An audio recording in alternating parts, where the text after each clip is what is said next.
After 12 years dedicated to her father's company, Sarah had increased its value to $75 million.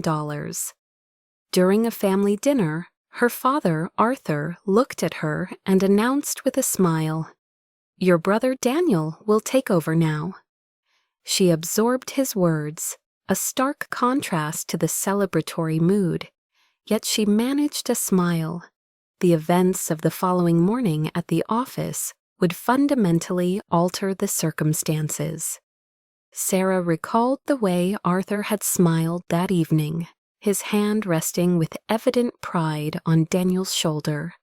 As if the decision had been finalized long before, he voiced the words that signaled a significant change.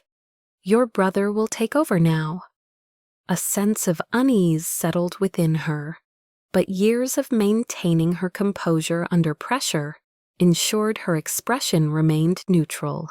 She smiled back, betraying no indication that his words had a profound impact or that they were effectively negating 12 years of her dedicated work in a single moment.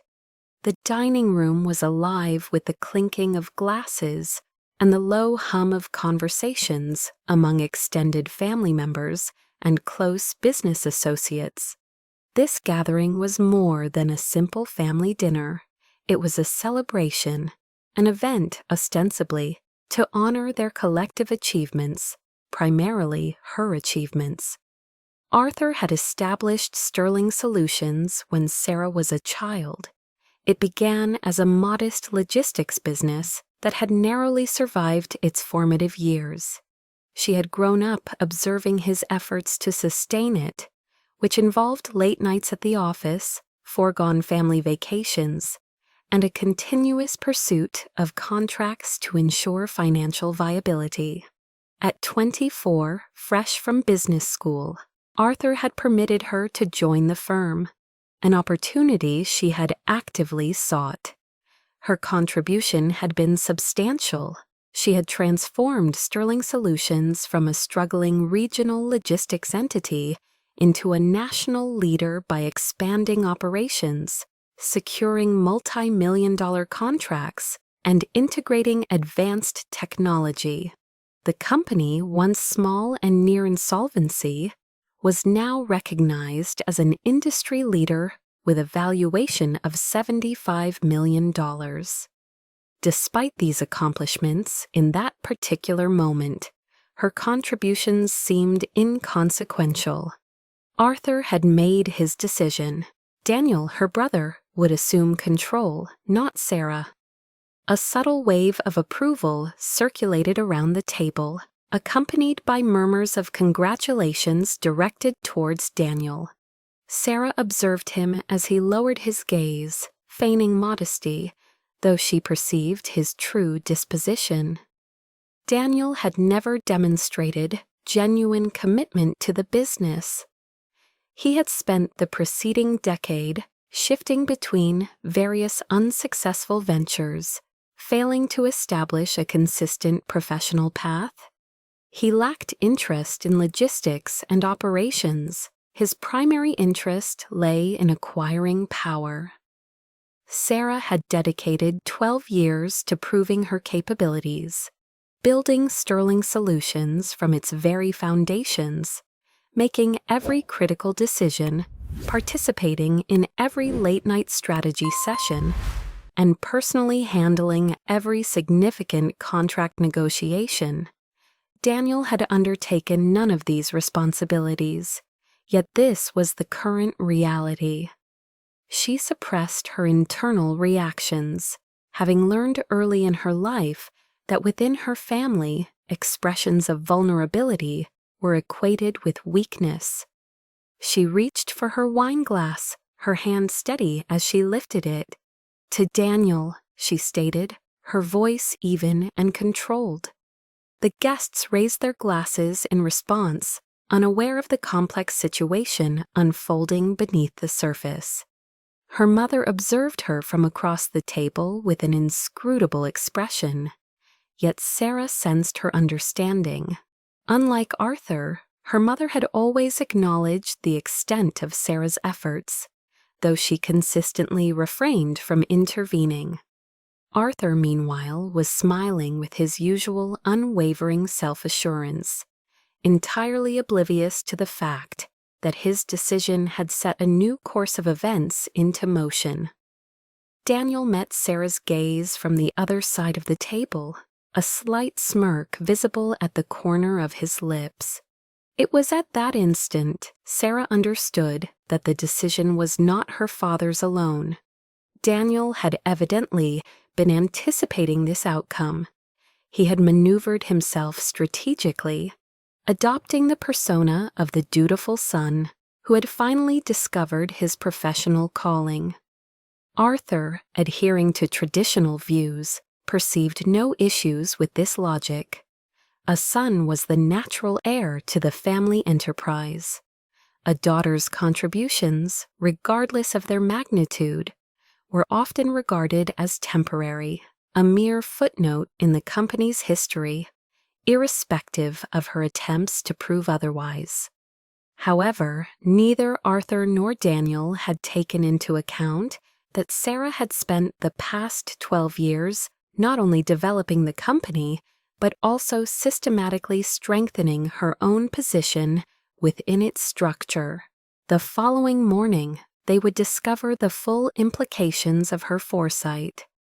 That night, Sarah found little sleep.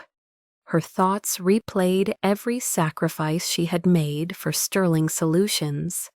The extended work hours, the missed personal milestones, the relationships that had suffered due to her professional ambition. She had invested her entire self into the company, and now the expectation was for her to relinquish her role without protest. They had underestimated her.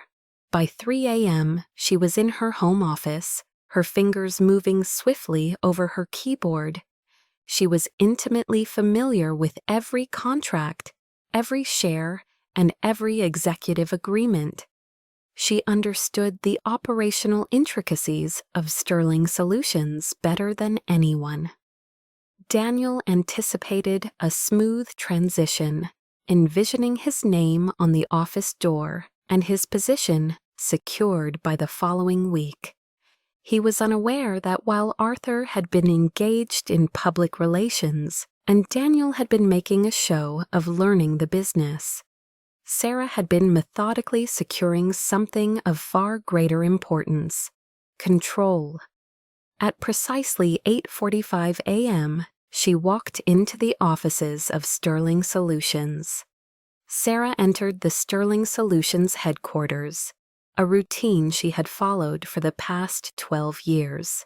The walls, the polished floors, the familiar hum of efficiency as employees settled into their routines were all the same.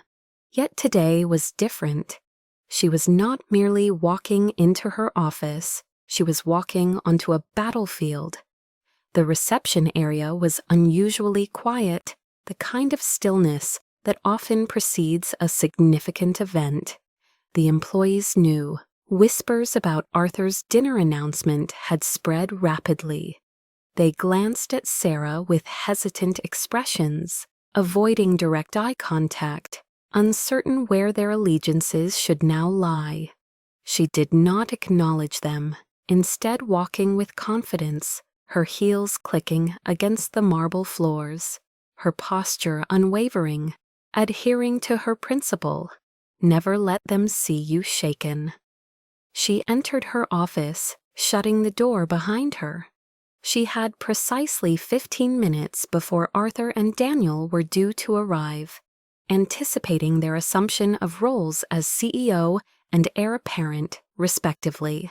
15 minutes before, their carefully laid plans were set to unravel before them. Sarah sat at her desk, took a deep breath, and powered on her computer. The screen illuminated, displaying a list of confidential documents and contracts, files Arthur and Daniel had never considered examining, files they had dismissed as unimportant. She accessed her ownership records, her hands hovering over the keyboard for a moment, before she clicked on the file labeled Executive Shareholders Agreement. Then she waited. At precisely 9 a.m., a sharp knock sounded at her door. She did not respond. The door swung open, and Arthur and Daniel entered, both exuding confidence. Arthur's inherent, Daniel's carefully constructed.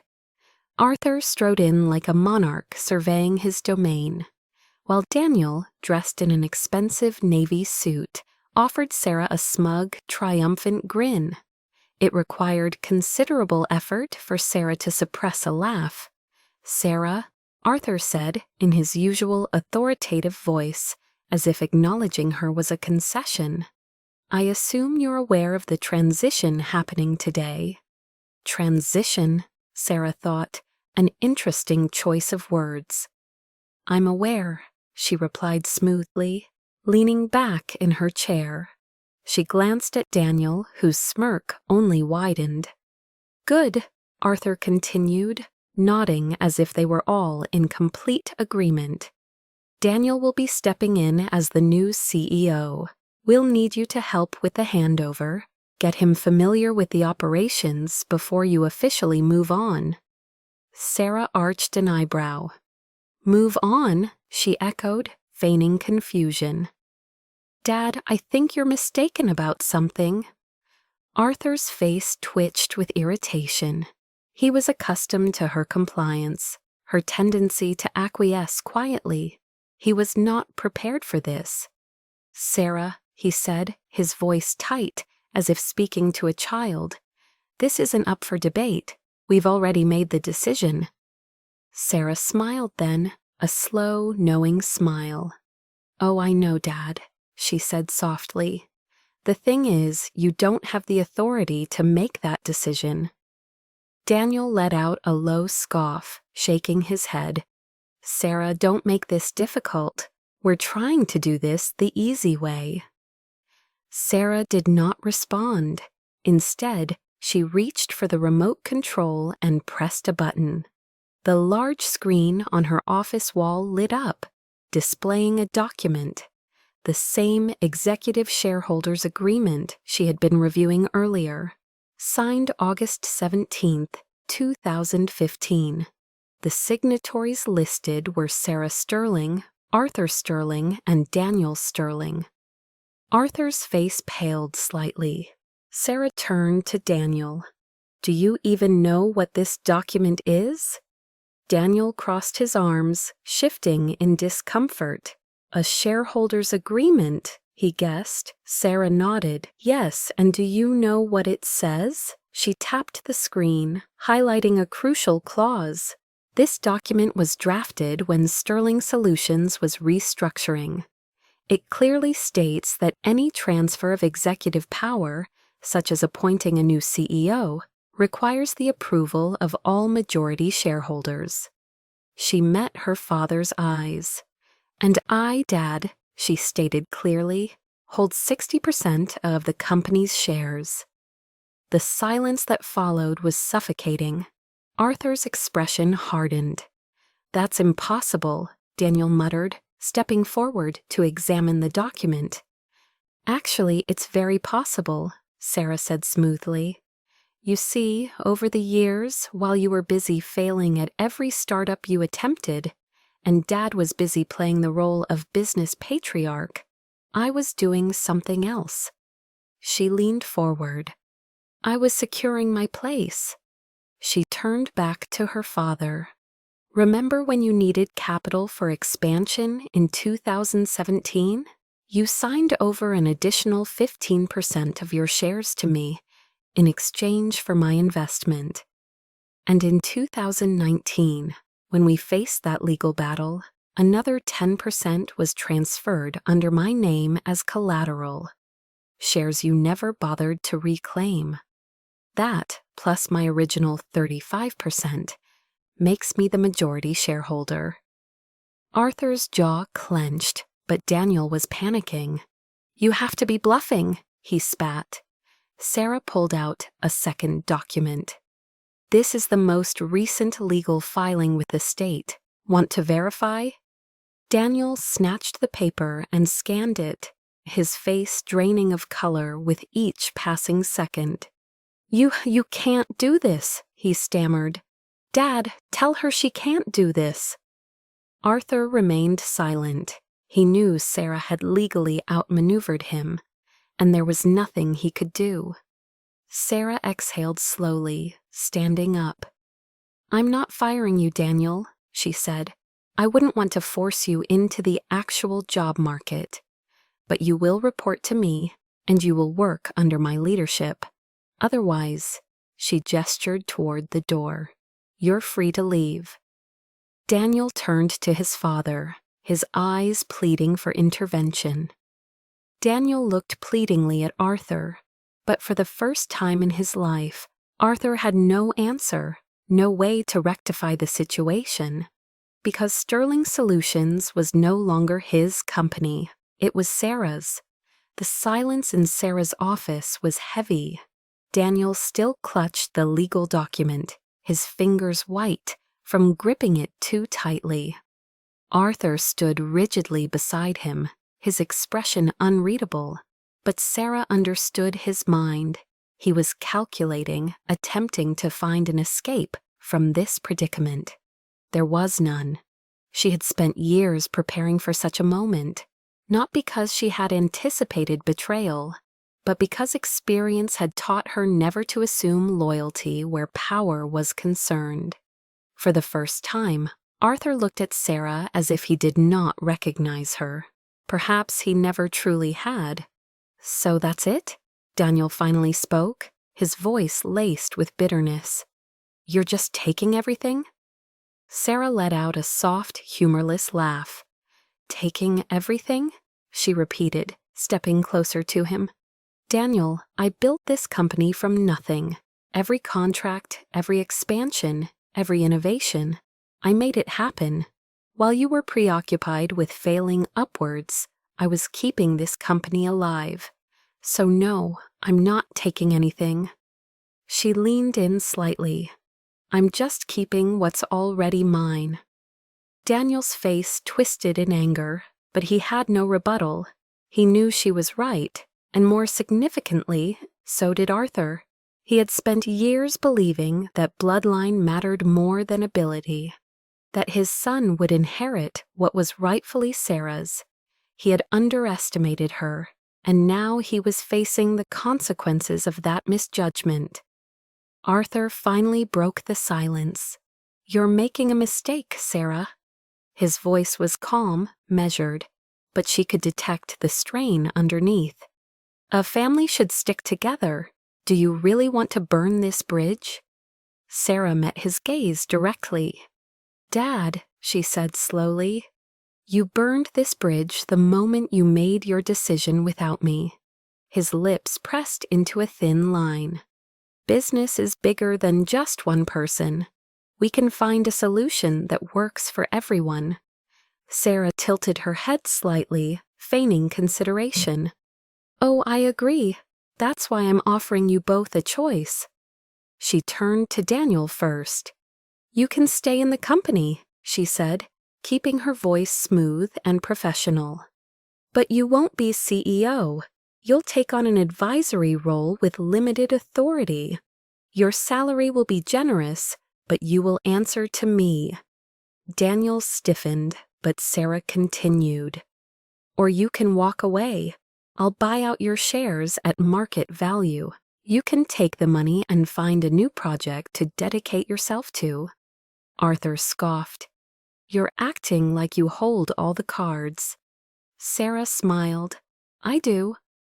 A thick silence followed her words. She let them absorb the reality of their powerlessness. Finally, Arthur exhaled, shaking his head as if in disbelief. "I never thought you'd do this," he muttered. "Not to your own family." His words regarding family struck a note. He was the one who had initiated this, choosing to push her aside, to treat her contributions as temporary. But she did not voice this because ultimately it did not alter the outcome. What mattered was her resolve not to let them take what she had built. Daniel stormed out first. Sarah anticipated his next move. He would approach relatives and family friends, portraying himself as the victim of corporate betrayal. She was unconcerned. She was not seeking their approval. Her objective was to secure her future. Arthur lingered for a moment longer, as if waiting for her to reconsider. When she did not, he gave a slow nod. "You've changed," he said quietly. Sarah met his gaze. "No, Dad, I just finally stopped pretending." Then he left. Sarah exhaled, sitting back down in her chair. A sense of victory might have been expected, having fought for her place and won. But as she stared at the empty doorway, another sentiment surfaced. A quiet, lingering ache. A part of her had always sought her father's approval. A small, hopeful part had believed that if she worked hard enough, if she proved herself repeatedly, he would finally see her. The truth was, he had never truly looked. Now he had no choice but to see her for what she really was. Not merely his daughter, not his temporary stand-in, but the true leader of Sterling Solutions. She turned back to her computer, her focus shifting. She had spent 12 years building this company. She would now spend the next 12 making it untouchable. Arthur and Daniel had attempted to take everything from her, but in the end, they were the ones who had lost. For the first time in 12 years, Sarah's office at Sterling Solutions felt empty. There were no phone calls from Arthur, no passive-aggressive emails from Daniel, just silence. But silence did not signify peace. It indicated that the battle had commenced. She understood Arthur would not concede quietly, and Daniel would fight fiercely to reclaim what he perceived as his birthright. She was not naive enough to believe this was over. It had just begun. By the next morning, Sarah could already sense an undercurrent of unease within the company. Employees who had greeted her with confidence the previous week now seemed hesitant, as if afraid to choose a side. A few department heads avoided eye contact. She knew what was occurring. Arthur and Daniel were leveraging the Whisper Network, old family friends, board members, senior executives. They were sowing doubt, painting her as cold, ruthless, and disloyal. Daniel, in particular, had adopted the persona of the wronged son, betrayed by his own sister.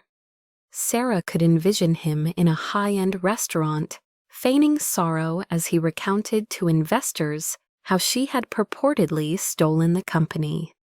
Arthur, she surmised, would not need to say much at all, just a heavy sigh, a shaking head, and the carefully placed words, "I only ever wanted the best for my children." It was a calculated and dangerous strategy, because if they succeeded in turning the board members and top executives against her, they could attempt to remove her from her own company, or at least render her leadership untenable. She was not prepared to allow that. That afternoon, Sarah called an emergency executive meeting. As she stepped into the boardroom, she sensed the tension in the air. Half of the room avoided her gaze, while the other half watched her too closely, waiting for a misstep. She took her seat at the head of the table, her rightful seat. "Let's not waste time," she said, her voice even. "I know there have been conversations behind closed doors over drinks in hushed voices." She let her eyes scan the room, pausing on each person just long enough to make them shift uncomfortably. "I also know that some of you are wondering if my leadership is sustainable." A few individuals tensed. No one spoke. She tapped her fingers against the polished wood table. "Let's clear that up now." She pulled up a presentation on the screen behind her, displaying numbers, data, and facts.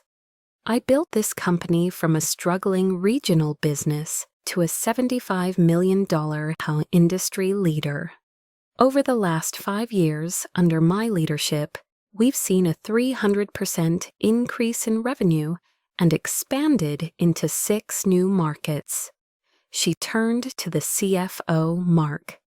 Do we have a single financial indicator suggesting this company is in trouble under my leadership? Mark hesitated, then shook his head. In fact, projections show another 20% growth in the next quarter. Sarah nodded. So let's be honest about what's happening here. She leaned forward. My father and brother aren't upset because the company is struggling. They aren't upset because I'm failing as a leader. They're upset because they expected me to step aside and let Daniel take over, regardless of qualifications, regardless of results. The room was silent. Then she delivered a more direct statement. I also know that some of you have been contacted in the last 24 hours, offered incentives to push for my resignation. She tilted her head slightly. If anyone here would like to disclose those conversations now, this is your chance. A few individuals shifted uncomfortably. Then, after a long pause, one of the senior executives cleared his throat. I received a call, he admitted, from your father. He said he was considering making an official appeal to the board. Sarah nodded, unsurprised. And did he offer anything in return for your support? There was a pause, then a slow nod from the executive. There it is. Sarah exhaled, standing up. My father built this company, she said. I won't discredit that. But I took it further than he ever could have, and I will not allow him to manipulate it from the outside. Her voice dropped slightly, controlled and conveying resolve. If he wants a fight, he'll get one. She gathered her papers, looking each executive in the eye. If anyone here believes my father and brother deserve control, now is the time to make your move. Silence. No one moved. Good. She turned and walked out, her head held high. This was not merely about keeping her company, it was about ensuring they would never again assume they could take it from her. That night, she made her own call, not to a board member or an investor, but to the media. By morning, the business section of every major news outlet featured a similar headline. Power shift at Sterling Solutions. Sarah Sterling outmaneuvers family in boardroom battle. She had made her move. Now it was their turn, and she was prepared. The morning after her story hit the press, her inbox was flooded with emails, missed calls, and messages from journalists, investors, and board members.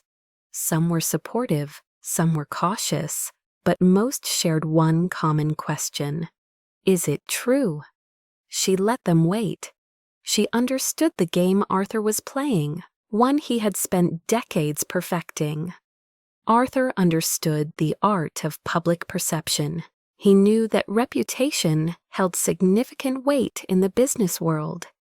If he could not defeat Sarah in the boardroom, he would attempt to undermine her in the public eye. That was precisely his strategy. By noon, the first counterattack arrived, a press release, neatly crafted and carefully worded, yet filled with misrepresentations. Sterling Solutions has always been a family-run business. We are saddened by recent developments, but remain committed to upholding the values that built this company. Changes in leadership are inevitable, and we hope to transition smoothly as we move forward. It was subtle, but Sarah understood its underlying message, that she was reckless, unstable, and not a team player. She was not surprised, though she was angered.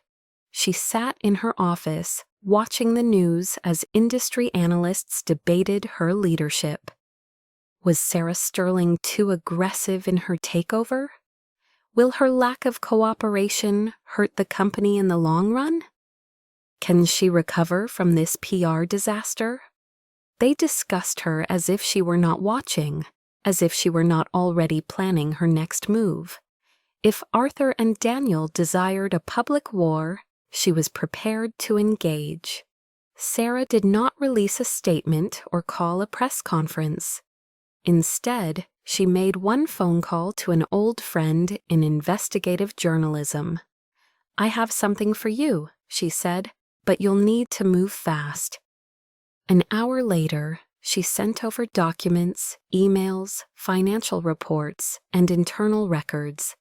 Evidence that Sterling Solutions, under Arthur's leadership, had engaged in questionable business practices over the years. Issues she had spent the last decade quietly rectifying. The story broke within 24 hours. Behind the scenes at Sterling Solutions, a legacy of hidden debts and financial cover-ups. The article was unsparing. It praised Sarah's leadership for restoring the company's financial health, criticized Arthur's past mismanagement, and most importantly, demonstrated that she was the primary reason Sterling Solutions had survived. Just like that, the narrative shifted. The board stopped doubting her, investors ceased their hesitation, and Arthur had nowhere to hide. 2 days later, Arthur finally called her. Sarah let the phone ring 3 times before answering. "Sarah," he said, his voice tight, "we need to talk." She leaned back in her chair. "Do we?" Silence. Then, finally, a sigh. "You didn't have to do that." Sarah let out a small laugh. "Neither did you." "This company was supposed to be a legacy," he said, "for the family, for both of you." She felt a familiar pang. A small, foolish part of her had once wanted that too, but not anymore. "Dad," she said quietly, "if you wanted me to protect the legacy, you should have trusted me with it. Instead, you tried to take it from me." Another long silence. Then he asked, almost reluctantly, "What happens now?" Sarah exhaled slowly. Now I make sure they can never touch my company again." The war was over. Arthur had lost. Daniel had disappeared. Sarah had won.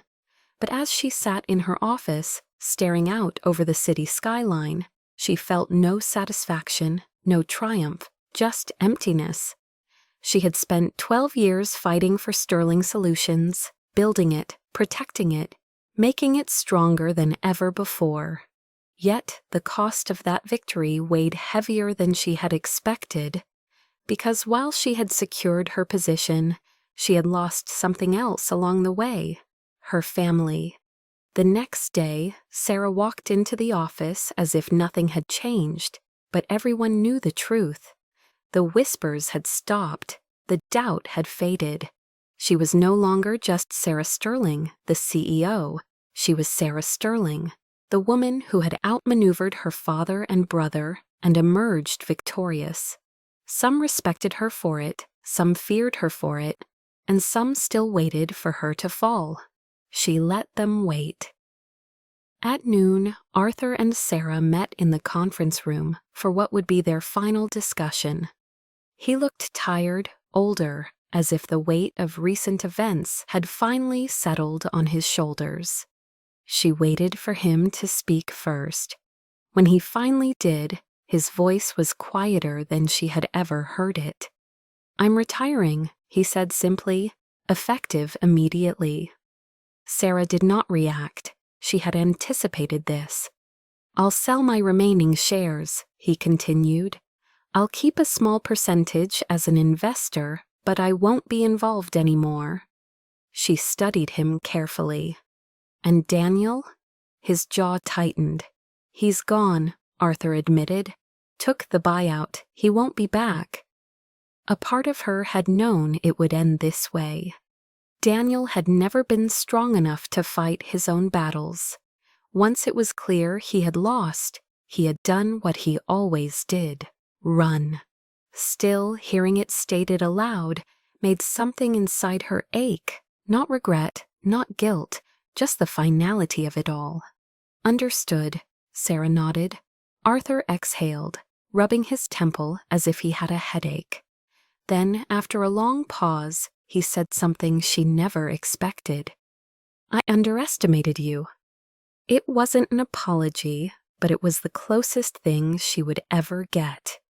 And strangely, she found that she didn't need it anymore. A month later, Sterling Solutions looked nothing like it had before. The old board members who had aligned themselves with Arthur and Daniel were gone. The executives who had questioned Sarah's leadership had been replaced. The company had always been strong under her guidance, but now it was truly hers. With that control came a new vision. Sarah introduced initiatives Arthur had always rejected, modernized systems he had deemed unnecessary, and expanded into industries he had been too cautious to explore. Within 6 months, profits soared. Within a year, the company had surpassed the $100 million mark.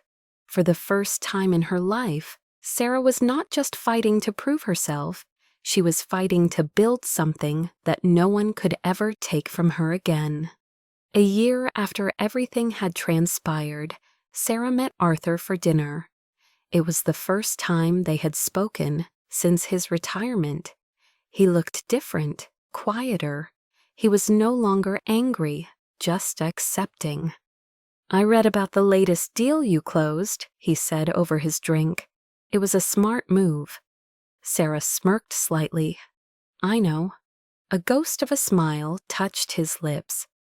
There was no tension between them anymore, no war left to fight. Only the simple, undeniable truth. He had tried to push her aside, and she had proved him wrong. He lifted his glass. To Sterling Solutions, he said. This time, when Sarah clinked her glass against his, she felt no anger or resentment, only peace.